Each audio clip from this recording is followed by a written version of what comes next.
on today's gospel. The sheep follow him because they know his voice.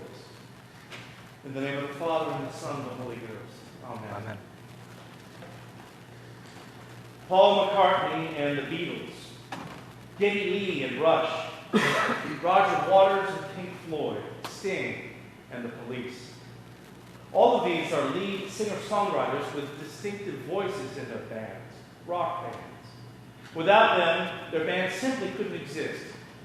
But perhaps most importantly, they all play the bass. Rock and roll may be associated with rhythm and blues beats, loud vocals, and shredding, face-melting guitar and drum solos. But the truth is, the bass is what keeps a band together. And this is true not only for rock and roll, but also for other genres.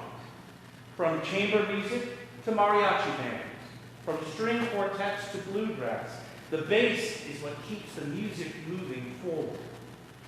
We tend to think that rhythm is kept by the drums and percussion.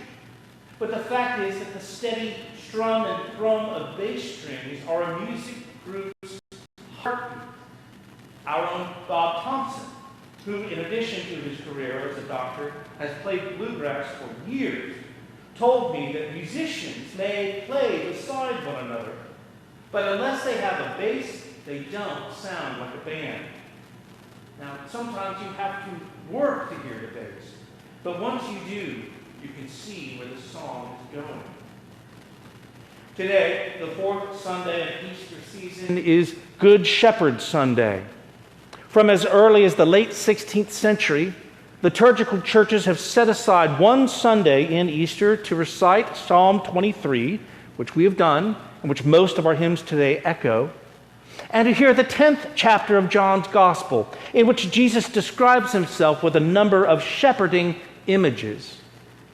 In the Roman Catholic, the Anglican, and the Episcopal churches, today is also known as Vocations Sunday, when all are encouraged to reflect on and recognize our spiritual vocation, from the Latin vocare, which means to call.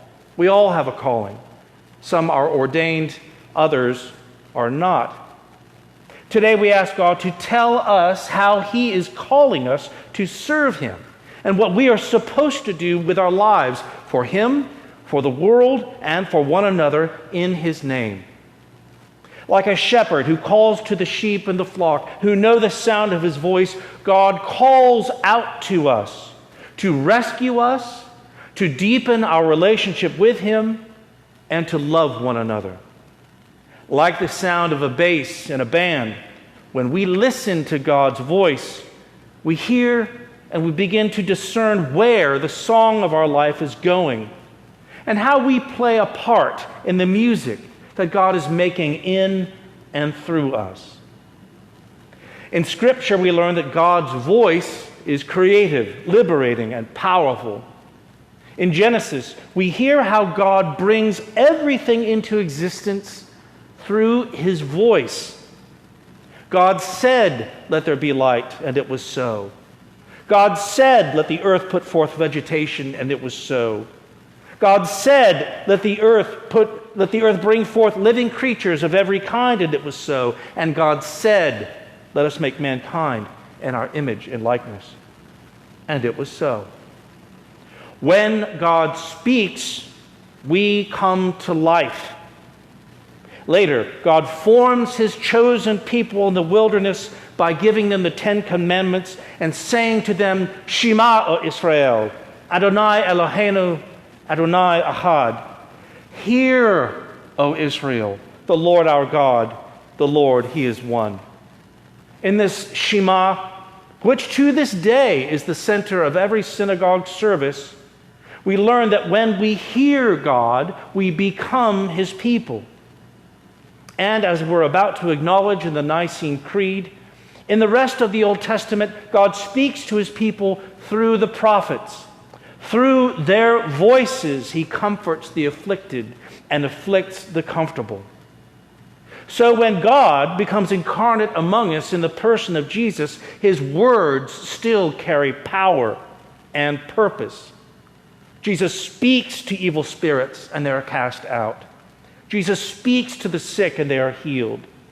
Jesus speaks to Lazarus, dead for 4 days in his tomb, and Lazarus comes to life.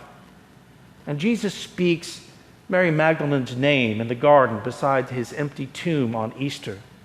And when she hears his voice, she recognizes him, and in seeing him, discovers herself. Our species among creatures may be described as Homo sapiens, the man who is wise. But before God, we are Homo audiens, the man who listens. The voice of God is the bass in the band that makes, keeps, and drives the rhythm of our creation, our salvation, and our liberation. In today's gospel reading on this Good Shepherd Sunday, Jesus says that he creates, leads, and protects his people through the power of his voice. In first century Palestinian animal husbandry, different flocks of sheep were collected into one sheepfold, protected by one gatekeeper, like a bank or a co-op. Since first century Palestinian sheep were kept for wool and not for meat, shepherds and their sheep spent years together. Each shepherd knew each sheep by name, like a family pet, and the sheep knew the distinct voice of their shepherd, like a master. So when it came time for the sheep to graze, each shepherd would come to the gatekeeper and call out to his sheep, and they would come running to him. By the way, I was reminded of this dynamic last week. Our dog, Piper, was sitting on the bed with Sally when the nightly radio program that we've been hosting came on air. When Piper heard my voice, she immediately lifted her head up and looked at the radio. Jesus says that he is like that shepherd and we are like his sheep. He calls out to the entire world, and those who recognize his voice, that is, those who recognize our need for unconditional love, our need for total rescue, our need for absolute forgiveness and mercy, both received and given, we respond to him and come running to him. Other voices may call out to us, voices of helpless self-pity, voices of shameful self-recrimination, voices of arrogant self-advancement, self-absorption, and exploitation. But in the end, those voices are strangers, thieves, and bandits. If we listen to them, we become lost, fearful, and confused. And these days, God knows those voices run rampant. But we do not need to listen to them. Jesus is the bass in the band. He still speaks to us, reassures us, and protects us. He still leads us beside still waters in the paths of righteousness for his same name's sake. He is still with us. His rod and his staff still comfort us. And even if we walk through the valley of the shadow of death, we still do not fear any evil, because he still restores our soul. David Applebaum ran David's Delicatessen on Geary Street in San Francisco's theater district for years. My family used to go there from time to time. There, in fact, I discovered the joy of bagels, cream cheese, and lox, and a pickle on the side. As an 11-year-old boy from Poland, David was arrested by the Nazis, sent to Auschwitz, but survived. If you came to know him well enough, David would show you the tattoo that he received at Auschwitz, prisoner B1179. Incidentally, he would also tell you that those numbers, 1179, equaled 18, which in Jewish symbolism means life. When captured by the Nazis, David was studying to follow his vocation to become a rabbi. Therefore, in addition to knowing Polish and German, he also knew Hebrew. David was the only Holocaust survivor who actually entered and escaped what was called the Gates of Himmel. The Nazis had a cruel sense of humor, which they showed in their camp's signage. For example, you may know that above the gates of Auschwitz, they emblazoned the phrase, Arbeit macht frei, work sets you free. And the joke was that no matter how hard the camp workers worked, the only prisoners who worked, the only freedom that they would know was the freedom from life and death. An extension of this sick humor was the sign that hung above the camp showers, Himmel, meaning sky or heaven. Those invited by the Nazis to the gates of Himmel to take a heavenly shower were in fact escorted into gas chambers where they would find the Himmel of death. One day, David's work party was told that they were going to the showers of Himmel, and David knew exactly what this meant. As he was forced into the changing room where the workers disrobed, David began to struggle with all of his might. And eventually, a tough Polish guard smacked his rifle butt onto his forehead and sent him to the floor in semi-consciousness. Leaving him for dead, the guards concentrated their efforts on the others, who by this time were screaming and shouting. Dazed, David heard a voice speaking to him in Hebrew.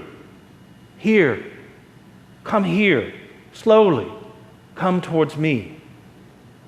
Carefully, leaving behind the voices of panic and death, David crawled toward that Hebrew voice until, crawling out of the gates of Himmel, he tumbled into a ditch.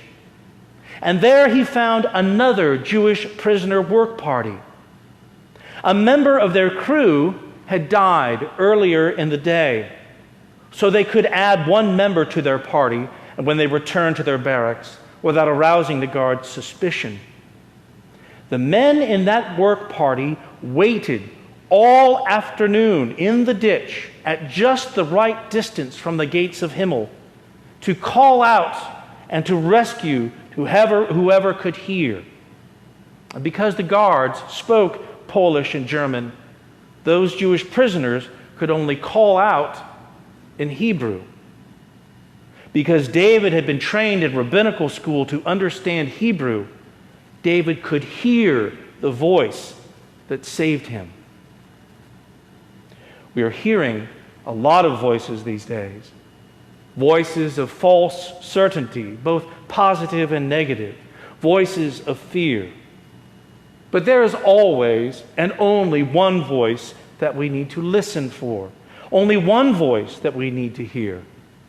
Christ, our Good Shepherd. He calls out to us to place our trust in Him and to share His love with others. He is our base, who creates, coheres, and drives our family band and the music that we make. Listening to Him, we find our vocation to offer songs of faith and hope and compassion to a world that is lost in cacophony. That is all that we need to do. No other voice matters. Christ is our Good Shepherd. Listening to Him, following Him, we are all made free. In the name of the Father, and the Son, and